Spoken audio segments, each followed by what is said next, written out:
ನಮಸ್ಕಾರ ಸ್ನೇಹಿತರೆ. ಇವತ್ತು ನಾ ಹೇಳೋಕೆ ಹೊರಟಿರೋ ವಿಷಯ ಕನ್ನಡ ಚಿತ್ರರಂಗದ ಒಬ್ಬ ದೊಡ್ಡ ದಿಗ್ಗಜನ ಬಗ್ಗೆ. ಅವರೇ ಟೈಗರ್ ಪ್ರಭಾಕರ್. ಒಬ್ಬ ಸಾಹಸಿ, ಒಬ್ಬ ಪ್ರತಿಭಾವಂತ ನಟ, ಖಳನಾಯಕನಾಗಿ ಆರಂಭಿಸಿ ನಾಯಕನಾಗಿ ಜನರ ಮನ ಗೆದ್ದ ಮಹಾನ್ ಕಲಾವಿದ. ಇವರ ಜೀವನ ಕಥೆ ಎಷ್ಟೊಂದು ರೋಚಕವಾಗಿದೆ ಅಂತ ಊಹಿಸಿಕೊಳ್ಳಲು ಸಾಧ್ಯವಿಲ್ಲ ಸ್ನೇಹಿತರೆ. ಸುಮಾರು 450 ಚಿತ್ರಗಳಲ್ಲಿ ನಟಿಸಿ ಕನ್ನಡಿಗರ ಮನಸ್ಸಿನಲ್ಲಿ ಶಾಶ್ವತವಾಗಿ ಉಳಿದ ಟೈಗರ್ ಪ್ರಭಾಕರ್ ಅವರ ಜೀವನ ಚರಿತ್ರೆಯನ್ನು ಇವತ್ತು ನಾವು ಒಟ್ಟಿಗೆ ತಿಳಿದುಕೊಳ್ಳೋಣ. ಈ ವಿಡಿಯೋ ನಿಮಗೆ ಇಷ್ಟವಾದರೆ ಲೈಕ್ ಮಾಡಿ, ಹಾಗೆ ಒಂದು ಸಬ್ಸ್ಕ್ರೈಬ್ ಮಾಡಿ, ನಿಮ್ಮ ಸ್ನೇಹಿತರಿಗೂ ಶೇರ್ ಮಾಡಿ ಸ್ನೇಹಿತರೆ. ರೆಡಿ, ಶುರು ಮಾಡೋಣ. ಟೈಗರ್ ಪ್ರಭಾಕರ್ ಅವರು ಹುಟ್ಟಿದ್ದು 1947ರ ಮಾರ್ಚ್ 30ರಂದು ಬೆಂಗಳೂರಿನ ಪುಲಕೇಶಿ ನಗರದಲ್ಲಿ. ಇವರು ಮೂಲ ಹೆಸರು ಪ್ರಭಾಕರ್. ಆರಂಭದಲ್ಲಿ ಅವರ ಕುಟುಂಬದ ಪರಿಸ್ಥಿತಿ ತುಂಬಾನೇ ಸರಳವಾಗಿತ್ತು. ತಂದೆ ಒಬ್ಬ ಸಾಮಾನ್ಯ ಉದ್ಯೋಗಿ, ತಾಯಿ ಗೃಹಿಣಿ. ಇವರ ಬಾಲ್ಯದಲ್ಲಿ ಐಷಾರಾಮಿ ಇರಲಿಲ್ಲ. ಆದರೆ ಚಿಕ್ಕ ವಯಸ್ಸಿನಿಂದಲೇ ಪ್ರಭಾಕರ್ ಅವರಿಗೆ ಸಿನಿಮಾ ಮೇಲೆ ಒಂದು ಆಕರ್ಷಣೆ ಇತ್ತು. ಆಗ ಬೆಂಗಳೂರಿನಲ್ಲಿ ಚಿತ್ರರಂಗ ಎಷ್ಟೊಂದು ದೊಡ್ಡದಾಗಿತ್ತು ಅಂತ ಊಹಿಸಿಕೊಳ್ಳಲು ಸಾಧ್ಯವಿರಲಿಲ್ಲ. ಆದರೆ ಯಾರಾದರೂ ಬೆಂಬಲ ಇಲ್ಲದೆ ಒಂದು ಸಾಮಾನ್ಯ ಕುಟುಂಬದಿಂದ ಬಂದು ಹುಡುಗ ಚಿತ್ರರಂಗಕ್ಕೆ ಎಂಟ್ರಿ ಕೊಡೋದು ಎಷ್ಟು ಕಷ್ಟ ಅಂತ ಗೊತ್ತಲ್ಲ ಸ್ನೇಹಿತರೆ. ಆದರೂ ಪ್ರಭಾಕರ್ ತಮ್ಮ 14ನೇ ವಯಸ್ಸಿನಲ್ಲೇ ಒಂದು ದೊಡ್ಡ ಅವಕಾಶ ಪಡೆದಿದ್ರು. ಅದು ಯಾವ ಚಿತ್ರ ಅಂತ ಗೊತ್ತಾ? ಕಾಡಿನ ರಹಸ್ಯ. 1969ರಲ್ಲಿ ಬಿಡುಗಡೆಯಾದ ಈ ಚಿತ್ರದ ಮೂಲಕ ಅವರು ಸ್ಟಂಟ್ ಮ್ಯಾನ್ ಆಗಿ ಚಿತ್ರರಂಗಕ್ಕೆ ಕಾಲಿಟ್ಟರು. ಆಗ ಅವರಿಗೆ ಸಿಕ್ಕ ಸಂಭಾವನೆ ಕೇವಲ 300 ರೂಪಾಯಿ. ಆದರೆ ಆ ಚಿಕ್ಕ ಆರಂಭ ಅವರ ಜೀವನದ ದೊಡ್ಡ ಶುರುವಾಯಿತು. ಆಗಿನ ಕಾಲದಲ್ಲಿ ಸ್ಟಂಟ್ ಮ್ಯಾನ್ ಆಗಿ ಕೆಲಸ ಮಾಡೋದು ಎಂದರೆ ಜೀವಕ್ಕೆ ರಿಸ್ಕ್ ತೆಗೆದುಕೊಳ್ಳೋದು. ಆದರೆ ಪ್ರಭಾಕರ್ ಅವರಿಗೆ ಆ ಧೈರ್ಯ ಇತ್ತು. ತಮ್ಮ ದೈಹಿಕ ಶಕ್ತಿ ಮತ್ತು ಛಲದಿಂದ ಅವರು ಆರಂಭದಲ್ಲೇ ಗಮನ ಸೆಳೆದರು. ಆ ದಿನಗಳಲ್ಲಿ ಚಿತ್ರರಂಗದಲ್ಲಿ ಸಾಹಸ ದೃಶ್ಯಗಳಿಗೆ ತುಂಬ ಬೇಡಿಕೆ ಇತ್ತು ಮತ್ತು ಪ್ರಭಾಕರ್ ಆ ಕೆಲಸವನ್ನು ಶ್ರದ್ಧೆಯಿಂದ ಮಾಡತೊಡಗಿದರು. ಕಾಡಿನ ರಹಸ್ಯ ಚಿತ್ರದಲ್ಲಿ ಸ್ಟಂಟ್ ಮ್ಯಾನ್ ಆಗಿ ಶುರುವಾದ ಪ್ರಭಾಕರ್ ತಮ್ಮ ದೈಹಿಕ ಶಕ್ತಿ ಮತ್ತು ಧೈರ್ಯದಿಂದ ಗಮನ ಸೆಳೆದರು. ಆ ಚಿತ್ರವನ್ನು ನಿರ್ದೇಶಿಸಿದ್ದು ಗೀತಪ್ರಿಯ ಅವರು.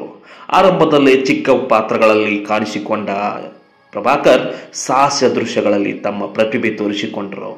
1970ರ ದಶಕದಲ್ಲಿ ಪ್ರಭಾಕರ್ ಖಳನಾಯಕನ ಪಾತ್ರಗಳಲ್ಲಿ ಮಿಂಚಲು ಶುರು ಮಾಡಿದರು. ಅವರು ದೊಡ್ಡ ದೇಹ, ಗಂಭೀರ ಮುಖ ಮತ್ತು ಆ ಧ್ವನಿ ಇವೆಲ್ಲವೂ ಖಳನಾಯಕನ ಪಾತ್ರಕ್ಕೆ ಪರ್ಫೆಕ್ಟ್ ಆಗಿ ಹೊಂದಿಕೊಂಡವು.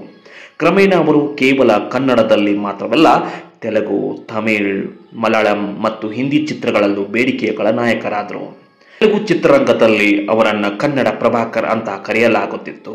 ಚಿರಂಜೀವಿ, NT ರಾಮರಾವ್ ಅವರಂತಹ ದೊಡ್ಡ ನಟರ ಜೊತೆ ಅವರು ಖಳನಾಯಕನಾಗಿ ನಟಿಸಿದ್ರು. ಉದಾಹರಣೆಗೆ ಚಿರಂಜೀವಿ ಅವರ ರಾಜ್ಯ ವಿಕ್ರಮ ಚಿತ್ರದಲ್ಲಿ ಪ್ರಭಾಕರ್ ಅವರ ಖಳನಾಯಕನ ಪಾತ್ರ ತುಂಬಾ ಜನಪ್ರಿಯವಾಯಿತು.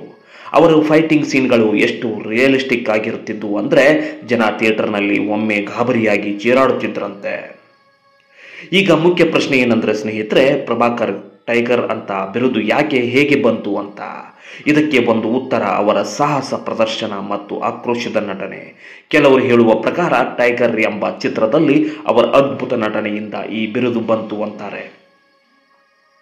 ಆದರೆ ಅವರ ದೇಹ, ಭಾಷೆ, ಡೈಲಾಗ್ ಡೆಲಿವರಿ ಮತ್ತು ಫೈಟಿಂಗ್ ಸ್ಟೈಲ್ ಇವೆಲ್ಲವೂ ಒಂದು ಹುಲಿಯ ಗುಣಗಳನ್ನು ಹೊಂದಿದ್ದವು. ಪ್ರಚಂಡ ನಟನ ಸಾಹಸ ಚಕ್ರವರ್ತಿ ಅಂತಲೂ ಕರೆಯಲ್ಪಟ್ಟ ಅವರು ಕನ್ನಡ ಸಿನಿಮಾದಲ್ಲಿ ಕಂಗ್ಲೀಷ್ ಡೈಲಾಗ್ಗಳನ್ನು ಪರಿಚಯಿಸಿದ್ದ ಕೀರ್ತಿ ಪಡೆದರು. ಉದಾಹರಣೆಗೆ 1, 2 ಅಥವಾ ಆ ಗಂಭೀರ ಧ್ವನಿಯಲ್ಲಿ ಅವರು ಡೈಲಾಗ್ ಹೊಡೆದಾಗ ಥಿಯೇಟರ್ನಲ್ಲಿ ಜನ ಚಪ್ಪಾಳೆ ತಟ್ಟದೇ ಇರಲಿಲ್ಲ. ಅವರ ಆ ಶೈಲಿ ಜನಪ್ರಿಯವಾಯಿತು. ಅಂದರೆ ಆ ಡೈಲಾಗ್ಗಳನ್ನು ಜನ ತಮ್ಮ ದೈನಂದಿನ ಜೀವನದಲ್ಲಿ ಉಪಯೋಗಿಸತೊಡಗಿದರು. ಟೈಗರ್ ಪ್ರಭಾಕರ್ ಎಂದರೆ ಕೇವಲ ನಟನೆಯಲ್ಲ, ಒಂದು ಭಾವನಾತ್ಮಕ ಒಂದು ಶಕ್ತಿ ಅಂತ ಹೇಳ್ಬೋದು ಸ್ನೇಹಿತರೆ. 1980ರ ದಶಕದಲ್ಲಿ ಟೈಗರ್ ಪ್ರಭಾಕರ್ ಖಳನಾಯಕನಿಂದ ನಾಯಕನಾಗಿ ಬದಲಾದರು. ಇದು ಅವರ ಜೀವನದ ಒಂದು ದೊಡ್ಡ ತಿರುವಾಗಿತ್ತು. ವಿಘ್ನೇಶ್ವರ್ ವಾಹನ, ಜಿದ್ದು, ಮೈತ್ರಿ ಇಂತಹ ಚಿತ್ರಗಳಲ್ಲಿ ಅವರು ನಾಯಕನಾಗಿ ಮಿಂಚಿದರು. ಅವರ ಜೊತೆ ಆರತಿ, ಜಯಮಾಲಾ, ಭಾರತಿ ಅವರಂತಹ ನಾಯಕರು ನಟಿಸಿದ್ರು. ಈ ಚಿತ್ರಗಳಲ್ಲಿ ಅವರು ಆಕ್ಷನ್ ಸೀನ್ ಮಾತ್ರವಲ್ಲ, ಭಾವನಾತ್ಮಕ ದೃಶ್ಯಗಳು ಜನರ ಮನಸ್ಸು ಗೆದ್ದವು. ದಾದಾ ಚಿತ್ರದಲ್ಲಿ ಅವರು ತಮ್ಮ ಸಾಹಸ ಮತ್ತು ನಟನೆಯನ್ನ ಒಟ್ಟಿಗೆ ತೋರಿಸಿದ್ರು. ಈ ಚಿತ್ರವನ್ನು ಅವರು ಸ್ವತಃ ನಿರ್ದೇಶಿಸಿದ್ದು ವಿಶೇಷ. ಆ ಚಿತ್ರದಲ್ಲಿ ಅವರ ಒಂದು ಡೈಲಾಗ್ ಇತ್ತು, ನಾನು ದಾದಾ, ಬಾಂಬೆ ದಾದಾ. ಇದು ಜನರ ಬಾಯಲ್ಲಿ ಇಂದಿಗೂ ಉಳಿದಿದೆ. ಈ ರೀತಿ ಟೈಗರ್ ಪ್ರಭಾಕರ್ ತಮ್ಮ ವಿಶಿಷ್ಟ ಶೈಲಿಯಿಂದ ಕನ್ನಡ ಚಿತ್ರರಂಗದಲ್ಲಿ ಒಂದು ಹೊಸ ಅಧ್ಯಾಯ ಬರೆದರು. ಟೈಗರ್ ಪ್ರಭಾಕರ್ ಅವರ ವೈಯಕ್ತಿಕ ಜೀವನವು ತುಂಬಾ ರೋಚಕವಾಗಿತ್ತು. ಅವರು 3 ಬಾರಿ ಮದುವೆಯಾದರು. ಮೊದಲ ಪತ್ನಿ ಮೇರಿ, ಎರಡನೇ ಪತ್ನಿ ಜಯಮಾಲಾ ಮತ್ತು 3ನೇ ಪತ್ನಿ ಅಂಜು. ಇವರಿಗೆ ಒಟ್ಟು 5 ಮಕ್ಕಳು. ವಿನೋದ್ ಪ್ರಭಾಕರ್, ಸೌಂದರ್ಯ ಅವರ ವೈಯಕ್ತಿಕ ಜೀವನದಲ್ಲಿ ಸಾಕಷ್ಟು ಏರಿಳಿತಗಳು ಇದ್ದವು. ಜಯಮಾಲಾ ಅವರ ಜೊತೆಗಿನ ಮದುವೆ ವಿಚ್ಛೇದನದಲ್ಲಿ ಮುಗಿಯಿತು ಮತ್ತು ಅಂಜು ಅವರ ಜೊತೆಗಿನ ಸಂಬಂಧವು ಸವಾಲುಗಳನ್ನು ಎದುರಿಸಿತ್ತು. ಆದರೆ ಎಲ್ಲರಿಗೂ ಗೊತ್ತಿರುವಂತೆ ಪ್ರಭಾಕರ್ ಒಬ್ಬ ಉದಾರ ಮನಸ್ಸಿನ ವ್ಯಕ್ತಿ. ಸಾಧನೆಯ ಒಂದು ಭಾಗವನ್ನು ಅವರು ದಾನಕ್ಕೆ, ಅನಾಥಾಶ್ರಮಕ್ಕೆ ಕೊಡುತ್ತಿದ್ದರು.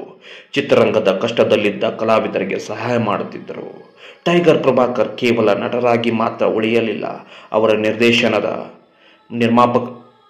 ನಿರ್ದೇಶಕರಾಗಿ, ನಿರ್ಮಾಪಕರಾಗಿ, ಸ್ಟಂಟ್ ಕೊರಿಯೋಗ್ರಾಫರ್ ಆಗಿಯೂ ಕೆಲಸ ಮಾಡಿದವರು. ಬಾಂಬೆ ದಾದಾ ಕಿಂಗ್ ಇಂತಹ ಚಿತ್ರಗಳನ್ನು ಅವರು ನಿರ್ದೇಶಿಸಿದ್ರು. ಅವರ ಚಿತ್ರಗಳಲ್ಲಿ ಕಂಗ್ಲೀಷ್ ಡೈಲಾಗ್ಗಳು ಒಂದು ಟ್ರೆಡ್ ಮಾರ್ಕ್ ಆಗಿತ್ತು. ಉದಾಹರಣೆಗೆ ಗುಡ್ ಬಾಯ್, ಬ್ಯಾಡ್ ಬಾಯ್ ಅಂತ ಸಾಲುಗಳು ಜನರ ಮನಸ್ಸಿನಲ್ಲಿ ಉಳಿದವು.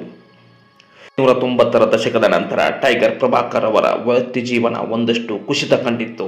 ಆರೋಗ್ಯ ಸಮಸ್ಯೆಗಳು, ವೈಯಕ್ತಿಕ ಜೀವನದ ಒತ್ತಡಗಳು ಅವರನ್ನು ಕಾಡತೊಡಗಿದವು. 2001ರ ಮಾರ್ಚ್ 25ರಂದು ಕೇವಲ 53 ವರ್ಷ ವಯಸ್ಸಿನಲ್ಲೇ ಅವರು ಈ ಇಹಲೋಕ ತೊರೆದರು. ಆದರೆ ಅವರ ಸಿನಿಮಾಗಳು, ಅವರ ಡೈಲಾಗ್ಗಳು, ಅವರ ಸಾಹಸ ಇವೆಲ್ಲವೂ ಇಂದಿಗೂ ಜೀವಂತವಾಗಿವೆ. ಟೈಗರ್ ಪ್ರಭಾಕರ್ ಒಬ್ಬ ಕಲಾವಿದ ಮಾತ್ರವಲ್ಲ, ಕನ್ನಡ ಚಿತ್ರರಂಗದ ಒಂದು ಶಕ್ತಿ ಅಂತಲೇ ಹೇಳಬಹುದು ಸ್ನೇಹಿತರೆ.